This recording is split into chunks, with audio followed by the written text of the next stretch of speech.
Thanks to the support as a channel member, Dave Beasley. I couldn't resist, folks. I've got to show you the final 2 games of the league season because I've played Football Manager for many, many years. And although it looks mathematically impossible for us to qualify for the playoffs, this is just the kind of situation where it would happen if I recorded it off camera. Then I've got to come and explain to you why I didn't show you it in a video. I have no choice. We might get promoted.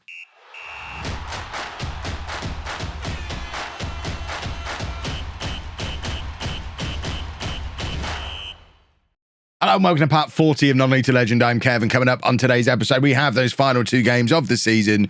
We're away against Notts County. We're at home against Fylde. This is what the league table looks like. So it's incredibly unlikely that we're going to have a positive outcome for today's episode. In fact, the positive outcome, as far as I'm concerned, is continuing our good form so that we go into the FA Trophy final in good form and go and pick up a first trophy of the series. But this is the situation. 10th in the league. We are 6 points behind Scunthorpe, who are 7th in the league. Scunthorpe have 8 more goals than us on their goal difference. So for us to catch Scunthorpe, we have to win both of our games while they lose both of theirs. But we also need an 8-goal difference swing. So if we win both 1-0 and they lose both 1-0, that won't be enough. We need to win by 2 clear goals in each game while they lose by 2 clear goals in each game. Plus there needs to be another odd goal in there somewhere because I have no idea what separates us if we're level on both points and goal difference. Goals scored maybe, head-to-head maybe. I think it'll be more fun not knowing. But even if that seems hard, it's not even that simple because Notts County are also lurking, also 6 points ahead of us. Now, we have a better goal difference than them, so as long as they lose both their games while we win both of ours, we'll finish above them. But Ebbsfleet are in the mix as well. 1 point behind Scunthorpe and Notts County, 5 ahead of us, 3 goals ahead of us. We need them to lose both of their games as well while we win both of our games. And if all of those things happen, we will sneak into the very bottom of the playoffs and probably get knocked out in the first round. Let's see who everybody's playing, shall we? To see if this combination of results is even possible. So, we're playing Notts County. That's interesting. That's one of the teams that need to lose. So if we win, they lose. We at least go within 3 points of Notts County and increase that goal difference gap. While we're playing them, Scunthorpe are away against Eastleigh, who are top of the league trying to win the title. There's some hope there. Eastleigh should beat Scunthorpe. And then Ebbsfleet are away against Cheltenham, who are down in 14th place. That's potentially going to be a bit of a problem. We could maybe get away with Ebbsfleet drawing away against Cheltenham as long as they get smashed on the last day or we score lots of goals, because then we could still go past them on goal difference if we ended up level on points with them. So it could still be alive after the first round of matches. And then the second round of matches, we're at home against Fylde, who are up in 3rd place. Another difficult game for us, but we're at home. We're in good form. We'll cross our fingers and hope. While that's happening, Scunthorpe are at home against Aldershot, the team we play in the FA Trophy final. That's likely to be a relatively straightforward win for Scunthorpe. That could be a problem because we need Aldershot to go there and beat Scunthorpe. But if they do, that's going to give them form and confidence going into the FA Trophy final. Notts County are away against Woking. Woking are basically, I mean, they could be well in a relegation battle by then. So actually, Woking might have to win to stay up. They'll probably already be up by then, in which case Notts County have things a little bit easier. But the best case scenario is Woking going to that final day needing to beat Notts County, are super motivated and pull it off. Meanwhile, Ebbsfleet are at home against Boston, who are, again, that should be an easy win for Ebbsfleet. So we need, I mean, I don't know what odds you'd get for us getting into 7th place if you were to go to a bookie and ask them.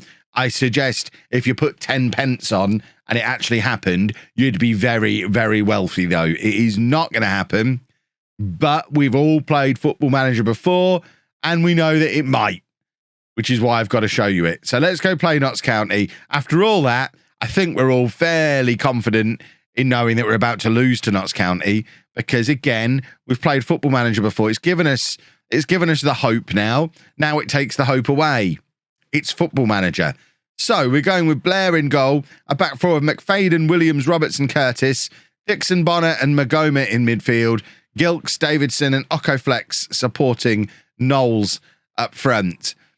We're just submitting the team, we're crossing our fingers and we're hoping. This is a tall order. We're away from home against a team that are looking to get into the playoffs. They are ahead of us. They've been a better team than us this year. Plus, they're Notts County. They're a much bigger team than we are. I think we could play 10 more years managing Leamington, and we're probably not going to be, reputation-wise, as big a club as someone like Notts County with all the history that they've got. So that stands against us as well. Meadow Lane's obviously a very big ground for this level as well. So, I mean, probably not, but maybe.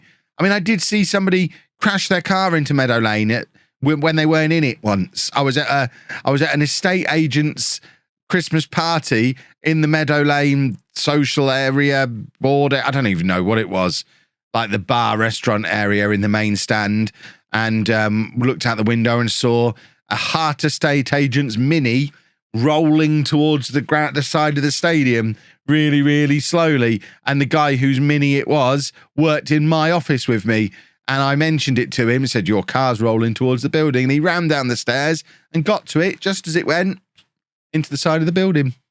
True story. We're still not winning, but at least we've got some Notts County knowledge, some Meadow Lane knowledge now.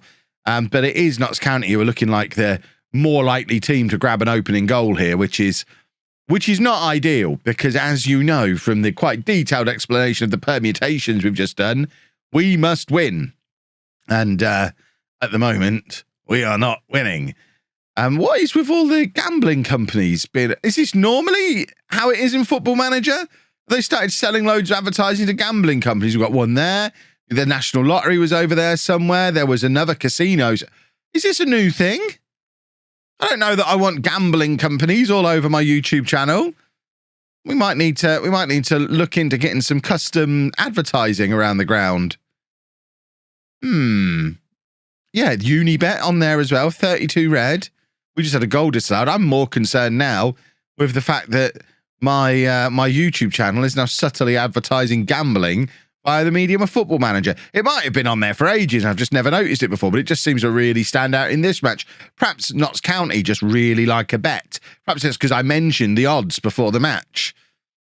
Either way, if anyone knows how to do custom advertising boards, let me know down in the comments section. I know we've done them before for the Streamer Showdown, but all I did was follow a tutorial to do stuff that someone else had already done the work for. I don't actually know how to do it.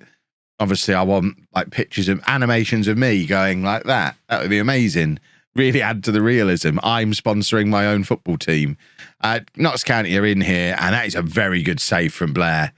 And it remains 0-0. We've both had our chances in this first half. Those seats aren't attached to anything.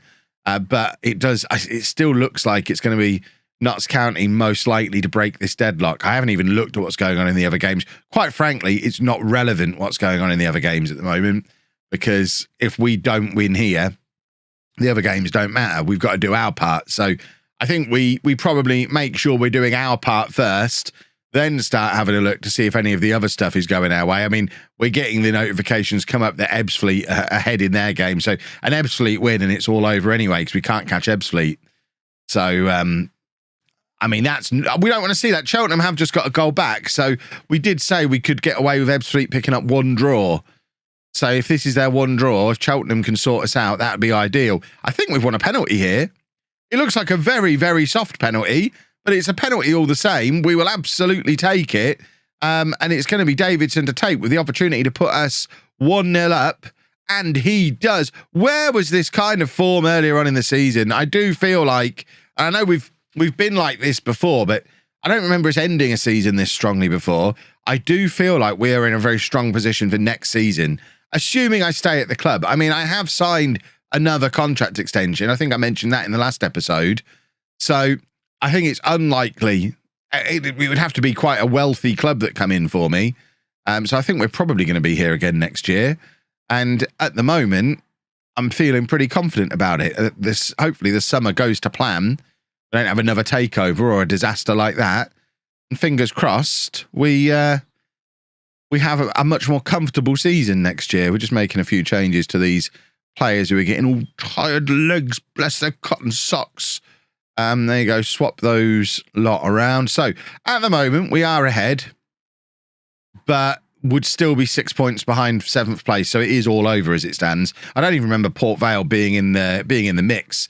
So presumably they were higher up and have fallen down because they're losing. So the teams we were looking to catch, I think it was Scunthorpe we were looking to catch, are probably winning, maintaining the 6 point gap.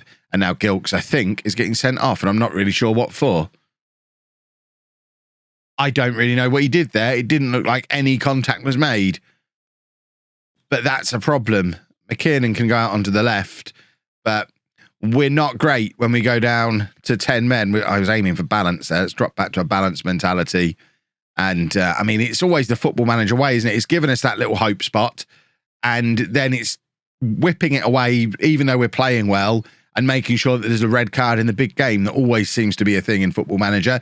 Goodness me, do I hate the red card in the big game? Yeah, Scunthorpe must be winning. Ebbsfleet are winning as well. I mean, we've done part of our job. I mean, we didn't actually score enough goals for it to make Scunthorpe catchable anyway, but we are now officially, mathematically, unable to get into those playoffs. We'll obviously show you the last match anyway, because it's interesting to see how we fare against another playoff team in the shape of Fylde. It's good to see how we're shaping up for next year. And I imagine if we look at form, we're probably one of the better teams. We are the best team in the league for form at the moment. It just all came together a little bit too late this time around. Look at that form to end the season. But look at that form I mean, it was nearly a year of this dross. I don't understand. It was a year that we will try to forget as quickly as possible. Gilks is going to miss the FA Trophy final. That's a shame. That's a 2-match suspension. Serves him right for being an absolute maniac. My goodness, Sam Blair made 10 saves in that game. He did his part, didn't he? Let's go and play Fylde. Just the one enforced change for the Fylde game then. Norris comes in for Gilks. It's always handy having the clones of these left-sided players available to us to bring in. I'm just shuffling the bench around a little. Let's get Andrucci back up onto the bench. Soji's not even fully fit, so Andrucci can be first attacking substitute to come on today. But final day of the season, it would be nice for us to pick up another win just to keep that form rolling, keep us nice and confident going into the FA Trophy final, and of course giving us something to build on looking ahead to next season. And I guess that's what we'll use this match for, coming up with a plan for what we're going to be doing over the summer. Because I mean, I know I've said this before, and I will try and stick to it. I don't think we need to do very much to this squad. The way we've played as well as we have towards the end of this season, I know it took us a while to get here, but I think we have finally clicked. And there's another example of it. Knowles grabbing his 12th goal of the season now to put us 1-0 up against the team that's in 3rd place after just 7 minutes in this match. It's a really quick, incisive breakaway. Davidson has been excellent moving into this central role. I know we played him for 3/4 of the season playing out on the right-hand side of midfield, and he wasn't particularly effective there, but moving him into this attacking midfield role, he really has been excellent, and is one of the reasons I think that bringing him in there and switching to having a playmaker in midfield have been absolutely crucial to the turnaround that we've had. But obviously we are going to be losing Gilks. He was sold in January. He's only been loaned back to us until the end of the season. So we've got a decision to make about whether or not we want to try and extend his loan. I asked Coventry about it, and they're happy to loan him back to us for another year, but want us to pay £750 a week towards his wages, which, when we've got Norris, McFadden, Petrovic, potential new signings coming in, feels like that's probably a little bit extravagant. We don't have anyone at the club on £750 a week. We've not managed to stick to the self-imposed £300 a week limit over the years. We've got a few players on 500 or 600. Dixon Bonner's an example of that. I think Knowles as well is on maybe £600 a week. So we've got a few of them that are on good money for us, but I think bringing a player in on loan on £750 a week when we've got, I mean, Norris is very, very similar. I mean, you can see today he's set up the goal. He's probably better from an attacking perspective than Gilks is. And at left back, McFadden's perfectly capable of doing an adequate job. And we don't really know who's going to be available to bring in. So I think we probably prepare for life without Gilks. And then looking through the rest of the squad, what do we really need to do? I'm still not entirely sure we've got the striker that we need. It's been the story of the save all the way through. I know every now and again Andrucci looks like he might be the man, and then he goes 5 games without scoring. I drop him, and it takes him forever to get back in again, and then he comes back in and he's great. But I don't know. I don't know if we're ever going to get the consistency out of Andrucci that we need for him to be the player that we rely on as our goal scorer. I don't know if Knowles is going to become that guy. He's looked good since changing to this system, but ultimately he's played almost the entire season and only scored 12 goals, which is, it sets off alarm bells for me, especially for someone who's one of our highest earning players. So maybe we'd always love to bring in a decent striker, but I think our midfield is very good. Occo Flex on the right, I don't think needs replacing anytime soon. The left is looking very strong with the players we were talking about before. Davidson is great playing as the attacking midfielder. Magoma, he's out of contract and wants to leave, so we might be having to prepare for life without him. Obviously, we will try and convince him to stick around, but he might be leaving on a free contract, on a free transfer at the end of his contract, because of all the nonsense we had with him trying to leave last summer. And then despite being a great member of the squad again all year long and not hearing a peep out of him, he is still officially unhappy on the dynamics page and unwilling to discuss a contract. So it would be a shame if we have to lose him. And that's a big player to replace, because he's been probably our best, most consistent player over the 2 years that he's been at the club. But Dixon Bonner, since moving into midfield, has been great. It does leave a bit of a gap at right back where he was playing before that Curtis is filling currently. Harvey Rhodes is another one who's not willing to discuss a new contract. It's why we've not been using him. He's probably on his way out of the club. So we're potentially looking at, if everyone who might leave leaves, a midfielder and a right back. I don't think we need centre backs, although if we don't get Williams back on loan again, and I mean, if we lose both Williams and Price, who are both in on loan, maybe we do need one centre back to come in, but not necessarily to be a regular starter. I think we'd probably be okay with Roberts and Colvin as starting centre backs. Left back, we're absolutely fine. Blair has looked good in goal as the season has gone on, but I always feel like, I think he's only a 2.5, 3-star player. I always feel like it's an area we could improve, even if he's playing well. And he is playing well at the moment, so maybe we do give him a chance. And then we're just hoping for a star, similar to when Magoma came in. We weren't looking for a central midfielder, but he came up on a scout report and looked excellent. So we'll be keeping our eye out for stars like that as well. But I don't think we need a mass overhaul of the squad. We've already got 6 or 7, 17, 18-year-olds coming in who've been released by Premier League clubs. So a lot of them will go down into the under-23s anyway. It's what we did last year. And we might get 1 or 2 of them break into the first team, a la Norris and Gilks have done that this year. But I don't think we necessarily count the bulk of them as new signings. They're all on non-contracts. They're basically, I view them as extended trials, and we'll offer proper contracts to the ones that look any good. And then we'll just have to wait and see what happens. We have got, even if the budget doesn't change, I mean, we've picked up a win there against a team that have finished 3rd. We're good enough to get out of this league. We just didn't show it for most of the year. But we have got space in our wage budget. If we look at what the wage budget is at the moment, so wage budget at 12k, we're only spending 10. So even if the wage budget doesn't go up, we've got room to bring in 3 or 4 really good quality players.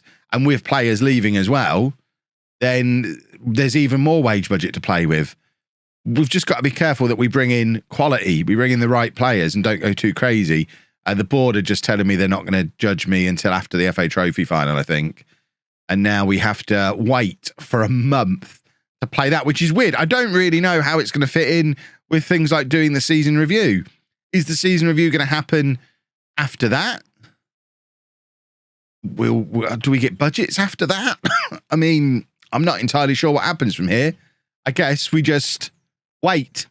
And tomorrow we will have the FA Trophy. We're back at Wembley, 2nd year in a row. Hopefully we can pick up a win this time, and hopefully we can pick up our first trophy of this series so far. If you've enjoyed that, please make sure you leave a nice big thumbs up on there for me. Subscribe to the channel for daily Football Manager videos. And thank you very much for watching.